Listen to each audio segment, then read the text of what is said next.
This morning in the Eagle studio from Morden, we got Finley Folkett with us. Finley, good morning. Good morning. How are you? I'm doing good. Finley, talk about what we see around your neck. All right. So gold medal. Gold medal from the North American Indigenous Games, which was held in Halifax this year. And so how does it feel to have that hanging around the neck? It's great. I don't think there's a better feeling, quite honestly. It wouldn't be as sweet if it was a bronze or a silver. And so you won that for playing U19 with Team Manitoba. Before we get into that, talk about where did softball start for you? I was about 5 or 6 maybe, playing T-ball with Morden Minor. So big shout out to them, I guess, for starting me off. From there, I played a little bit and then made AAA with the U14 Central Energy. So now I've been playing with that organization for 5 years. And then really from there, they got me interested in higher level softball and introduced me to the North American Indigenous Games. So got to do that, and that was pretty cool. And now I'm headed to university in the fall. I'm committed to University of Southern Maine to play softball. And for you, what is it about softball that's like, this is what I like to do? Honestly, team sport. I think I really like that. I'm competitive. And it was just something I was just kind of naturally good at, I think. And it wasn't like, it's definitely something I had to work at, but it kind of came to me and I knew what I was doing. I just like that, it's a mind game too. There's a lot going on all at once. You have to be pretty smart about what you're doing. It's just a really interesting game. And I don't know, I just really liked it from a young age. And so you got to play this at the North American Indigenous Games in Halifax. And for you being in Halifax, what was kind of the best part about doing all of this there?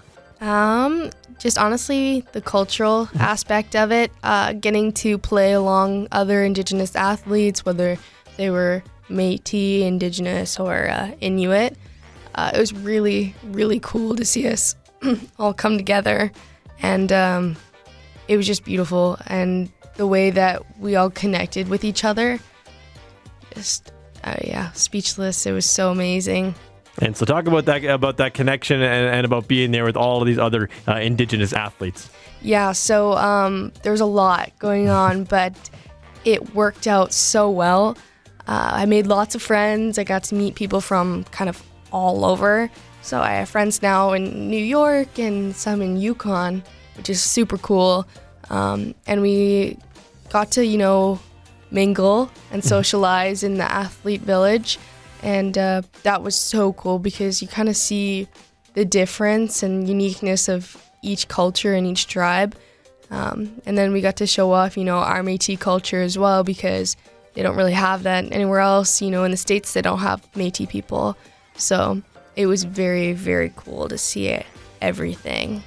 Right on. And so your Team Manitoba, was rather successful there when it comes to playing softball. Talk about the teams you faced and the record that you held.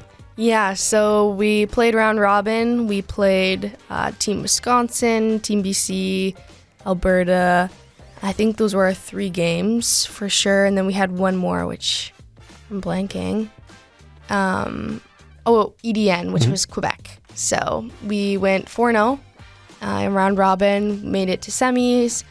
We played BC. They gave us a little bit of a run for our money. I think they came back with a little bit of vengeance from round robin. But we came out on top of that game, so we headed to the gold medal game, which was really exciting, something that we had hoped for. We were set to play New Mexico, and then there was a ton of flash flooding, like a lot of rain. It was crazy. So they tried to schedule us in around the rain, but the diamonds were just ruined, and we tried to go to a different diamond and just couldn't do it. So we came out, both teams, with a gold medal. And so how do you think you guys would have fared against New Mexico? I think that we would have been a really good matchup for them. They were definitely one of the higher level teams. They went 4 or 5-0 as well, but we had the better run count. So we had the better record going into it. So we were pretty hopeful. It looked like we kind of had a really good shot at it. So Yeah. Well, it's awesome that you're still able to come home with some hardware. And during those games where you guys are beating all the other teams, who was in the stands cheering the loudest for you, I think? Yeah, so that would be my parents for sure. My mom and dad were there, and the crowds the energy was crazy. Everyone was loud. I think both my parents were just silently, cheering. They're not huge, loud people, but I could hear them out and hear my dad walking around out in center field. He's behind the fences, so doing some pacing, you know, a little nervous pacing, yeah. But I could hear them, so they were definitely my biggest supporters, and they're always my biggest cheerleaders. And you talked about how you're committed to play in Maine over this next year. So with softball, where do you think this is going to take you? Where do you see yourself going when it comes to softball? Yeah, so I plan to play the next 4 years of softball for college and, get my degree as well.